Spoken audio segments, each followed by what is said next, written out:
नमस्कार मित्रांनो, इयत्ता 9वीचं प्रकरण दुसरं वास्तव संख्या हे प्रकरण आपण सुरू केलेलं आहे. त्याच्यातला सराव संच 2.3 मधला तिसरा प्रश्न सुद्धा आपण आधीच्या व्हिडिओमध्ये बघितलेला.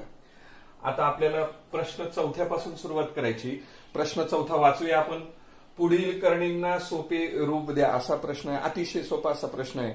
बघा, आपण आता एक एक उदाहरण या ठिकाणी बघणार आहोत. तुम्ही उदाहरण समजून घ्या. करणी चिन्हात 27. करणी चिन्हात 27 इथे कोटी दिलेली नाही. कोटी दिलेली नसेल तर त्यावेळेस कोटी 2 असते. मग 2 जर कोटी असेल तर आपल्या डोक्यामध्ये हाच एक विचार येऊ द्यायचा की आपल्याला आता वर्ग संख्या शोधायची. याच्यामध्ये 27 ह्या संख्येला मी अशा पद्धतीने फोडतो की त्याच्यामध्ये एक वर्ग संख्या असली पाहिजे. 9 त्रिक 27 होतात बघा. 9 त्रिक 27 याचा अर्थ 9 ही वर्ग संख्या आहे. 3 जरी नसली पण 9 वर्ग संख्या आहे. आणि म्हणून 9 ह्या संख्येचं वर्गमूळ जर बाहेर न्यायचं लिहायचं तर 3 होतं. आणि वर्गमुळात किती होतात तुमचे? 3. याला म्हणतात करणींना सोपे रूप द्या अशा पद्धतीने. बिलकुल ह्या ठिकाणी हे दुसरं उदाहरण सुद्धा आपण असंच बघणार आहोत. 50 ही संख्या, 50 ही काही कुठली वर्ग संख्या नाही. या ठिकाणी कोटी 2 आहे. 50 ही संख्या अशा पद्धतीने फोडा की एक वर्ग संख्या असली पाहिजे. म्हणून 50 लिहिताना 25 गुणिले 2 करता येईल आपल्याला. 25 दुने 50 आणि 25चं वर्गमूळ 5 येतं. आणि करणीमध्ये तुमचे 2 शिल्लक राहतात, लक्षात घ्या. अशा पद्धतीने हे सोडवलं. चला पुढचं 250. 250 ही संख्या जर विचार केला तुम्ही, कसल्याही संख्येचा वर्ग नाही, परंतु 250 म्हणजे 25 गुणिले 10 जर केले, 25 गुणिले 10 जर केले तर तुमच्या लक्षात येईल 25चं वर्गमूळ आपल्याला 5 लिहिता येतं. आणि म्हणून या ठिकाणी कसं लिहिणार बघा, 25चं वर्गमूळ 5 आणि करणी चिन्हामध्ये उरलेले तुमचे 10 जसेच्या तसे. अशा पद्धतीने अतिशय सोपी अशी उदाहरणं आहेत. करणींना सोपे रूप आपण ह्या पद्धतीने देऊ शकतो. बघून घ्या व्यवस्थित.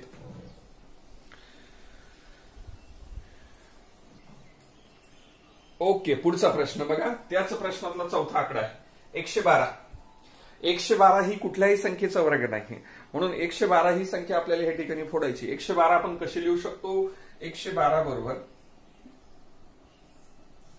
16 गुणिले 7. 16चा आणि 7चा गुणाकार करू शकतात बघा. 7 गुण 42, 42 2 हातच्याला 4, 7 1 7, 7 आणि हातच्याचे 4, 7 आणि 4 11 बरोबर 112 आपण कसे फोडले? 16 गुणिले 7. 16 का घेतले? कारण 16 हा वर्ग आहे. आणि म्हणून 16चं वर्गमूळ जर काढायचं झालं तर तुम्ही 4 लिहू शकता. आणि वर्गमुळात किती होतील तुमचे? 7. अशा पद्धतीने सोपं रूप देतं. आता बघा इकडे 168. 168 ह्या संख्येचं याला कसं फोडाल? 42 गुणिले जर 4 केले तुम्ही, लक्षात घ्या. हे बघा 4 दुने 8 आणि 4 चोक 16 आहे की नाही? असं का केलं बरं? 42 वर्ग नाहीये पण 4 100% वर्ग आहे. आणि म्हणून मी ह्या ठिकाणी लिहिताना असं लिहिणार 168 म्हणजे 42 गुणिले तुमचे 4. ओके, 42 या संख्येचं वर्गमूळ निघत नाही पण 4चं वर्गमूळ आपण या ठिकाणी काढू शकतो. आणि वर्गमुळाच्या चिन्हात किंवा करणीच्या चिन्हात खाली किती उरले तुमचे? 42. अशा पद्धतीने हे उदाहरण तुमचं या ठिकाणी संपलं. व्यवस्थित लिहा.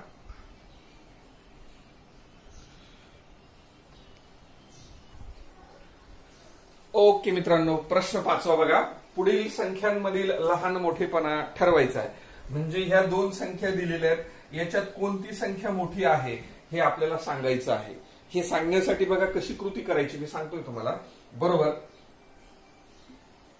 सुरुवातीला हे घेऊ आपण 7 करणी 2.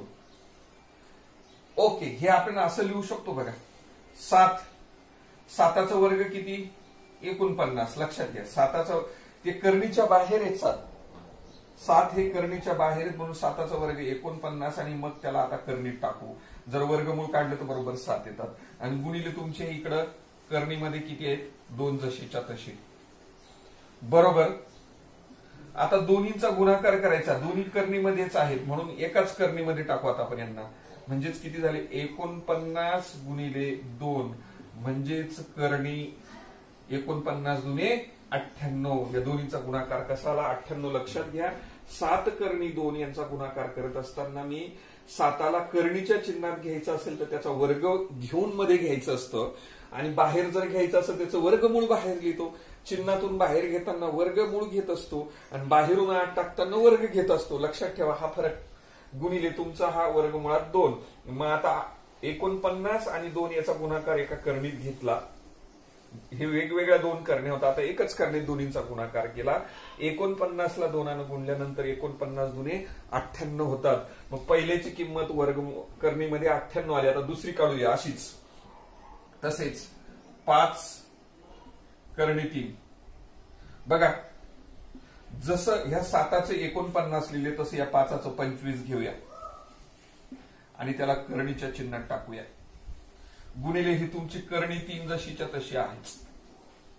ओके. 2 वेगवेगळ्या करणी आहेत एकाच करणीत घ्या. म्हणजेच 25 गुणिले किती करावे लागतील 3 करावे लागतील. आणि 25 त्रिक किती होतात 75. करणीमध्ये किती आले 75. आता अगदी स्पष्ट दिसतंय तुम्हाला. इथं करणी 98 आहे इकडे करणी 75 आहे. कोणती संख्या मोठी आहे 98 100% मोठी आहे. आणि म्हणून मी ह्या ठिकाणी असं लिहिणार. म्हणून करणी 98 पहिले त्याच्यानंतर ही करणी 75 दुसऱ्याची किंमत आली. लक्षात घ्या पहिल्याची किंमत उचलली ती इथे लिहिली दुसऱ्याची किंमत इकडे घेतली. याच्यापैकी कोण मोठा आहे म्हणजे 98 मोठा आहे. ज्यावेळेस 98 मोठा असेल तर त्याच्या बाजूला असं चिन्ह करायचं. पण 98 म्हणजे कोणाची किंमत आहे ही 98 याची किंमत. मग 98च्या खाली असं लिहू शकतो 7 करणी 2 नंतर करणी 75. करणी 75 कोणाची किंमत आहे 5 करणी 3. मग हे जसं याच्यापेक्षा मोठं आहे मग हेच चिन्ह आपल्याला ह्या ठिकाणी टाकायचं. म्हणजेच काय झालं तुमच्या लक्षात आलं ह्या 2 पैकी कोणती मोठी आहे तर पहिली मोठी आहे. कारण पहिलीची किंमत 98 आली दुसरीची किंमत 75 आली. अशा पद्धतीने उदाहरण व्यवस्थित पहा समजून घ्या आणि लिहा.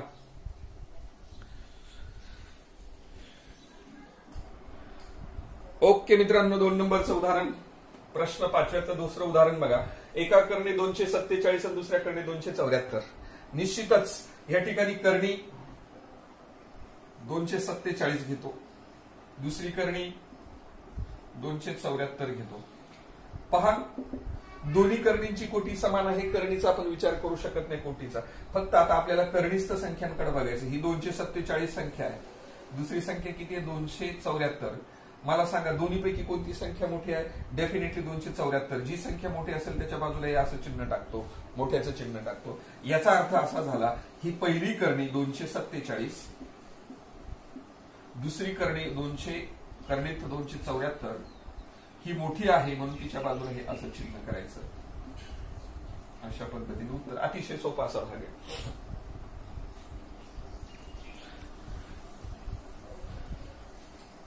चला मित्रांनो तिसरं. त्याच्यापैकी हे मोठं काय हे मोठं आपल्याला सांगता येणार नाही असं आपण प्रत्यक्षात सोडून बघूया. तर ह्या ठिकाणी बघा पहिल्यांदा मी असं लिहितो 2 करणी 7. मी सांगितलं होतं तुम्हाला गुणाकार घेताना कसा घ्यायचा. याला करणीत टाकायचा असेल तर त्याचा वर्ग करा 2चा वर्ग 4 गुणिले तुमचे हे करणी 7 जशीच्या तशी. लक्षात घ्या करणी 7 जशीच तशी. पण 2 करणीत टाकायचा असेल तर त्याचा वर्ग करून घ्यायचा. आणि म्हणून बरोबर एकाच करणीत 4 गुणिले 7 करायचे आणि 7 चोक किती झाले 28. एका करणीत किती झाले 28. पहा याची किंमत किती आली 28. करणी 28 आणि ही पण करणी 28च दिलेली आहे. याचा अर्थ काय झाला पहिल्याची किंमत करणी 28 याची किंमत आणि ही दुसरी दिलेलीच आहे करणी 28. या दोन्ही सेम आहेत सारखे आहेत म्हणून बरोबरचं चिन्ह टाकलं. बरोबरचं चिन्ह म्हणून हे म्हणजे काय तुमचं हे 2 करणी 7 त्याची किंमत 28 काढली ना आपण. 2 करणी 7 ची किंमत 28 काढली म्हणून ते लिहिले आणि बरोबर हे तुमचे करणी 28 दोन्ही सारख्याच आल्यात. याची किंमत ही आली आणि ऑलरेडी दिलेला पण तोच आहे. दोन्ही सारखे आले म्हणून आपण या ठिकाणी बरोबरचं चिन्ह टाकलं. लक्षात घ्या बरोबरचं चिन्ह लिहिण्याचं कारण आहे दोन्ही करण्या सेम आहेत सारख्या आहेत. ओके अतिशय महत्वाचं उदाहरण हे सुद्धा पहा. नेहमी सारखंच 5 करणी 5 ओके, बरोबर. हा 5 करणीत आणायचा असेल तर त्याचे 25 करावे लागतील. वर्ग करणीच्या बाहेर आहे म्हणून तू 25 केला आणि ही गुणिले तुमची करणी 5 जशीच्या तशी. बरोबर. करणी 25 गुणिले 5 केले, दोन्हीचा गुणाकार एका करणीत टाकला. बरोबर. 25 125 म्हणजे 125. याचा गुणाकार किती आला तुमचा? 125. 25 ला 5 न गुणलं म्हणजे 25 गुणिले 5 केले आणि ते तुमचे 125 झाले. म्हणून पहिल्याचं उत्तर किती आलं? करणीत 125. दुसरं काढूया. 7 करणी 2. याला सुद्धा करणीत जर आणायचं असेल तर 7चा वर्ग आत घ्या गुणिले तुमची करणी 2 जशीच्या तसे. लक्षात घ्या, याचा वर्ग करायची गरज नाही, ते ऑलरेडी करणीत आहे. फक्त हे करणीच्या बाहेर होतं म्हणून त्याचा वर्ग करतो. इथे सुद्धा बघा 5चा वर्ग करून आत घेतलं, ही ऑलरेडी करणीमध्येच आहे संख्या म्हणून त्याचा वर्ग करायची गरज नसते. बरोबर. मग आता हे 49 आणि 2 यांचा गुणाकार करा. 49 गुणिले 2 बरोबर 49च्या दुप्पट केले तर तुमचे 98 होतात, आहे की नाही? मग मला सांगा कोणती संख्या मोठी आहे? 125 इकडं करतो आणि 98 इकडं करतो. कुठली संख्या मोठी आहे? 125 मोठी आहे. मग ती कोणाची किंमत आली होती? पहिल्याची किंमत. मग ती इथं लिहिणार 5 करणी 5 ही 125 किंमत आली आणि 98 किंमत कोणाची आली? 7 करणी 2 आली. ही मोठी आहे म्हणून आपण कसे केलं? असं चिन्ह काढलं आणि म्हणून अशा पद्धतीने लिहिलं. लक्षात घ्या.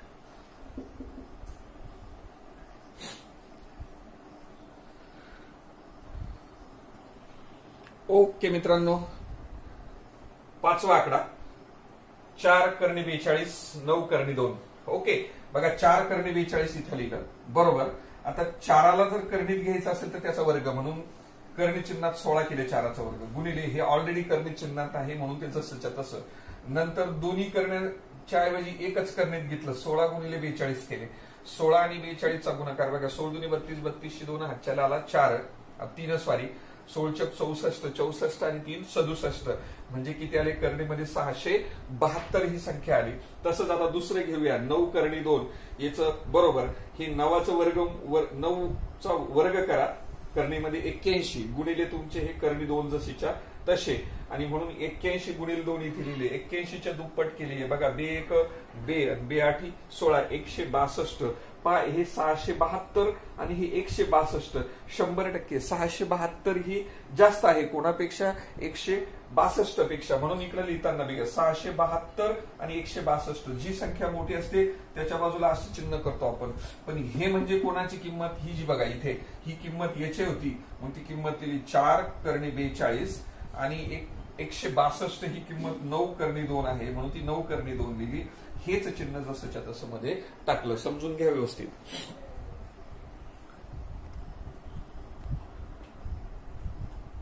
ओके मित्रांनो, बघा 6वं उदाहरण 5 करणी 3 आणि 9 आहे. आपण याला कसं लिहू शकतो? 5 करणी 3 बरोबर हे 5 हे करणीच्या बाहेर आहेत, त्याला करणीच्या आत जर घ्यायचं असेल तर त्याचा वर्ग करा 25 आणि गुणिले तुमचे हे करणी 3 जशीच्या तसे. 2 वेगवेगळ्या करण्यात एकाच करणीत टाका. 25 गुणिले 3 25 गुणिले 3 आणि 25 त्रिक 75. लक्षात घ्या 25 त्रिक 75 आले. आता 9ची किंमत काढूया. नुसतं 9 या 9ला जर करणीत घ्यायचं असेल तर 9चा वर्ग किती झाला? 81. मग कोण 75 मोठा का 81 मोठा? आपण हे करूया. बघा पहिले 75 काढले, दुसरे 81 आहे. 100% 81 मोठा असतो. याचा अर्थ 75 जी किंमत आली ती कोणाची किंमत आली? 5 करणी 3ची किंमत होती आणि 81 कोणाची किंमत आहे? नुसते 9ची. आणि म्हणून कोण मोठा आहे? 9 हा मोठा आहे 5 करणी 3 पेक्षा. हे जे चिन्ह होतं तेच चिन्ह या ठिकाणी मी लिहिलेलं आहे. व्यवस्थित लिहून घ्या.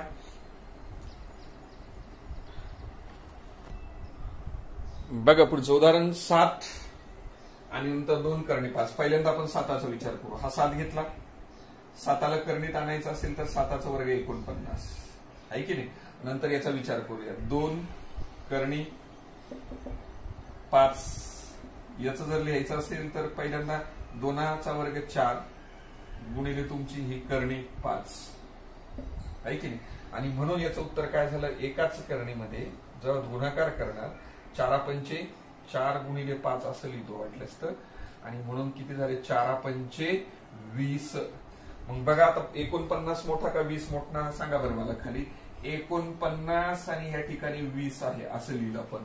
कुठली संख्या मोठी आहे 49. मग ही 49 मोठी त्याच्या बाजूला आपण असं करतो. 49 म्हणजे कोण हो 7 आणि त्याच्याकडे हे चिन्ह. नंतर ही 20 कोणाची किंमत काढली 2 वर्गमुळात करणी चिन्हात 5. ही अशा पद्धतीने आपण लहान मोठेपणा आपण अशा पद्धतीने दाखवलेलं आहे. बघा अतिशय सुंदर उदाहरणं होती. सर्व उदाहरणं तुम्हाला समजलेली असतील. चला आता पुढच्या प्रश्नाला सुरुवात करूया.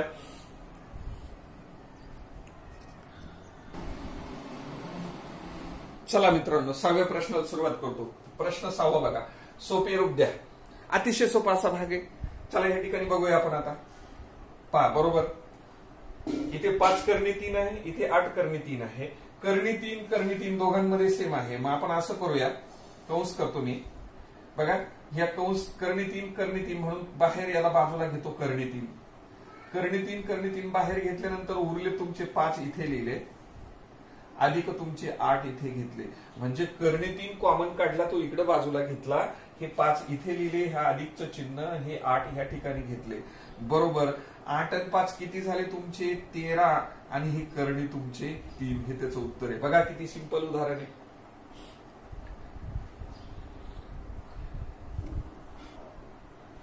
चला मित्रांनो बघा किती सिंपल उदाहरण आहे हे सुद्धा. 9 करणी 5 वजा 4 करणी 5 अधिक करणीमध्ये 125 आहे. इथे करणी 5 आहे, इथे करणी 5 आहे, पण इथे प्रश्न आला तुमचा 125. आपण बघा आता आपण कसा विचार करणार. हे 9 करणी 5 जसेच्या तसे वजा 4 करणी 5 पुन्हा जसेच्या तसे अधिक ह्या करणीमध्ये आपण असा विचार करू. बघा 125 म्हणजे कोणाकोणाचा गुणाकार आहे. 125 म्हणजे 25 5 126 आहे की नाही.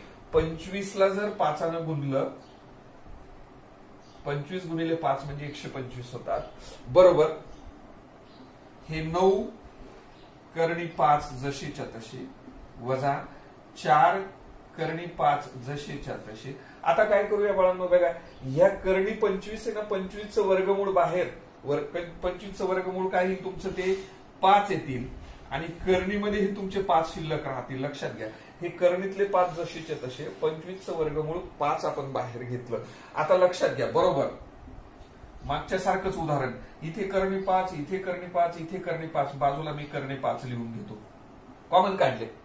ओके उरले तुमचे 9 इथले करणी 5 बाजूला गेले 9 हे वजा चिन्ह हे तुमचे 4 हे अधिकचं चिन्ह हे तुमचे पुढचे 5. लक्षात घ्या कसं केलं. ओके बरोबर. आता काय करायचे बा हे अधिक 9 मध्ये 5 मिळवा. 9त 5 मिळवले किती झाले तुमचे 9त 5 मिळवले 14 हे वजा तुमचे 4 आणि हे करणी 5 आणि म्हणून 14 मधून 4 गेल्यानंतर खाली उरले तुमचे 10 करणी 5. लक्षात घ्या खूप सिंपल आहे. तुम्ही असं केलं असतं या ठिकाणी 9तनं 4 गेले म्हणजे 5 उरतात ते 5 आणि हे 5 म्हणजे 10 येतात. असं केलं चाललं असतं. मी काय केलं 9 मध्ये 5 मिळवले 9 आणि 5 14 केले हे वजा तुमचे 4 आहे. 14 मधनं 4 गेल्यानंतर खाली उरतात 10 आणि ही करणी तुमची 5 आहे. तुम्हाला जसं वाटेल तसं तुम्ही मांडू शकता. अतिशय सोपा असा भाग आहे. ओके तिसरं उदाहरण बघा. 7 करणी 48 वजा करणी 27 वजा करणी 3. ओके जशी इथे करणी 3 आहे ना इथे सुद्धा करणी 3 असली पाहिजे. याच्यात सुद्धा करणी 3 असली पाहिजे असा विचार आपण या ठिकाणी करत जाणार आहोत. आणि म्हणून बघा हे 7 मी छोटासा कंस करतो थोड्या वेळासाठी. 7 करणीमध्ये कंस करायची काही गरज पण नाही. कंस नंतर करूया. कंस लागणार आहे आपल्याला. आपण बघा नंतर करणीमध्ये हे किती झाले तुमचे बघा 48 म्हणजे 16 त्रिक 48 16 गुणिले 3 जर केले तर 48 होतात है की नाही. जशी इथं 3 आहे तशी इथं 3 पाहिजे इथे सुद्धा 3 पाहिजे इथे 3 आलाच. 16 गुणिले 3 केले वजा करणीमध्ये 27 म्हणजे 9 गुणिले 3 असे केले आणि वजा हे तुमचे करणी 3 जशीच्या तशी. इथे काहीच बदल केला नाही. फक्त 48 म्हणजे 16 गुणिले 3 केले 27 म्हणजे 9 गुणिले 3 केले, 9 त्रिक 27 होतात. हे जसेच्या तसे बाळांनो, हे 7 सुद्धा बाहेरच आहे. आता आपण थोडासा विचार करूया. हे बघा, हे 7. आता मी काय करतो, ही कर्णीतले हे 3, हे जे 4 आहे, 4चं वर्गमूळ मी असं बाजूला घेतलं. हे 7 बाजूला केलेले आहेत. कंसात काय केलं, हे 16चे वर्गमूळ 4 घेतलं आणि ही कर्णी तुमची 3 जशीच्या तशी, वजा हे 9चं वर्गमूळ 3 आणि कर्णीमध्ये तुमचे 3 जशीच्या तसे, आणि वजा ही तुमची कर्णी 3 जशीच्या तशी. या पदाला काहीच करायची गरज नाही. ओके, काय झालं बाळांनो, नंतर हे 7 चोक 28 झाले बघा. 7चा आणि 4चा गुणाकार, 7 चोक 28. कर्णीमध्ये आता तुमचे किती आहेत, तुमचे 3 जशीच्या तशी, वजा हे 3 कर्णी 3 जशीच्या तशी, आणि वजा ही कर्णी 3 जशीच्या तशी. ओके, मगासारखंच इथे कर्णी 3, इथे कर्णी 3, इथे कर्णी 3, म्हणून कर्णी 3 ला कॉमन घेतलं, बाजूला केलं, तिकडं उजव्या बाजूला लिहिलं. उरलेले हे 28 या ठिकाणी घेऊया, वजा चिन्ह, हे 3 ह्या ठिकाणी घेऊया. हे इथे काहीच नाही, लक्षात घ्या. हे पहा, हे 28 या ठिकाणी हे 3 घेतले. आता तुम्ही म्हणाल इथे काहीच नाही सर, मग इथे काही घ्यायची गरज का नाही? नाही, तिथे 1 घ्यायचा असतो. तुम्ही पहा, एकानं कर्णी 3 ला गुणलं म्हणजे 1 कर्णी 3 असा त्याचा अर्थ होतो. लक्षात घ्या, हे 28 घेतले, पुन्हा सांगतो, हे वजा 3 लिहिले, इथे कर्णी बाहेर घेतली म्हणजे इथे काही नाही असं नाही. अशा वेळेस काय घ्यायचा असतो, त्या ठिकाणी 1 घ्यायचा असतो. आणि म्हणून काय झाले पहा, 28 हे वजा 3 आणि वजा 1 म्हणजे वजा 4 झाले, आणि इकडे तुमची कर्णी 3 जशीच्या तशी, आणि 28 मधून 4 गेल्यानंतर होतात तुमचे 24 कर्णी 3. लक्षात घ्या, उत्तर किती आलं तुमचं, 24 कर्णी 3. दिसतंय का तुम्हाला? यस, 24 कर्णी 3. व्यवस्थित लिहून घ्या. चला मित्रांनो, अतिशय सोपा असा प्रश्न बघा. कर्णी 7, कर्णी 7, कर्णी 7. सरळ सरळ कर्णी 7ला बाजूला केलं. इकडे तुमचे याच्यात बघा, हा कर्णी 7 बाजूला गेल्यानंतर इथं किती उरले, मी मागच्या उदाहरणात सांगितलं, जर काहीच उरत नसते तर तिथे 1 घ्यायचा. पहा, कर्णी 7 बाजूला काढल्यानंतर, कॉमन काढल्यानंतर या ठिकाणी 1 घेतला. हे वजा चिन्ह, इथे 3 छेदस्थानी 5 अधिकचं चिन्ह, हे तुमचे 2. लक्षात घ्या कसं केलं, कर्णी 7, कर्णी 7, कर्णी 7, कर्णी 7 कॉमन काढल्यानंतर, आता तुम्ही म्हणाल कर्णी 7 कॉमन काढले, इथे काहीच उरत नाही, तर अशा वेळेस 1 घ्यायचा असतो. लक्षात ठेवा, तो 1 लिहिला. वजा चिन्ह आहे 3 छेदस्थानी 5, अधिकचं चिन्ह आहे हे तुमचे 2. आणि बघा मग आता काय झालं, इकडं लक्ष द्या. आता हा 2 आणि हे 1 यांची बेरीज करा. 2 आणि 1 किती झाले तुमचे 3, आणि वजा हे 3 छेदस्थानी 5 जसेच्या तसे, आणि तुमचे कर्णी 7 आहे. ओके, आता ही वजाबाकी करायची आपल्याला. याच्यातनं हे वजा करायचं, तिरकस गुणाकार करायचा. 5 त्रिक 15. लक्षात घ्या मी कसा गुणाकार करतो बघा. 5 आणि 3 ला गुणायचं. 5 त्रिक 15 वजा 5 झाले, आणि इकडे तुमचे कर्णी 7 आहे. कंसातली क्रिया पहा, 3तनं हे वजा करायचं होतं तुम्हाला, 3 छेदस्थानी 5. पण मग काय करतो आपण, 5नं 3ला गुणलं. 5 त्रिक तुमचे 15 झाले, हे वजा चिन्ह तुमचे हे 3 छेदस्थानी, आता पूर्ण याला हे 5 झाले, आणि कर्णी 7 जशीच्या तसे. मग इकडे लिहितो मी आता थोड्या वेळासाठी, बरोबर तुम्ही लिहा नंतर. 15 मधून 3 गेल्यानंतर 12 उरतात बाळांनो. 15 इथं लिहिलं तरी चालेल, जागा आहे तुमची. 15तनं 3 गेले, खाली उरले 12, आणि छेदस्थानी तुमचे हे 5 कर्णी 7. अशा पद्धतीने उत्तर आलं. जर इथे दिसत नसेल तर इकडे लिहून ठेवतो वाटल्यास तर. हेच उत्तर जर इथे तुम्हाला दिसत नसेल व्हिडिओमध्ये तर इकडे लिहिलं मी. अशा पद्धतीने हा उदाहरण संग्रह या ठिकाणी संपलेला आहे. सराव संच 2.3 मध्ये 6व्या प्रश्नापर्यंत आलो. उर्वरित प्रश्न आपण उद्याच्या व्हिडिओमध्ये घेणार आहोत. तुम्हाला हा व्हिडिओ जर आवडला असेल तर लाईक करा, शेअर करा, सबस्क्राईब करा, आणि सबस्क्राईब करताना तुमची बेल आयकॉन असेल ना, त्या बेल आयकॉनला प्रेस करा, म्हणजेच तुम्हाला पुढच्या व्हिडिओचे नोटिफिकेशन्स तुम्हाला मिळतील. धन्यवाद.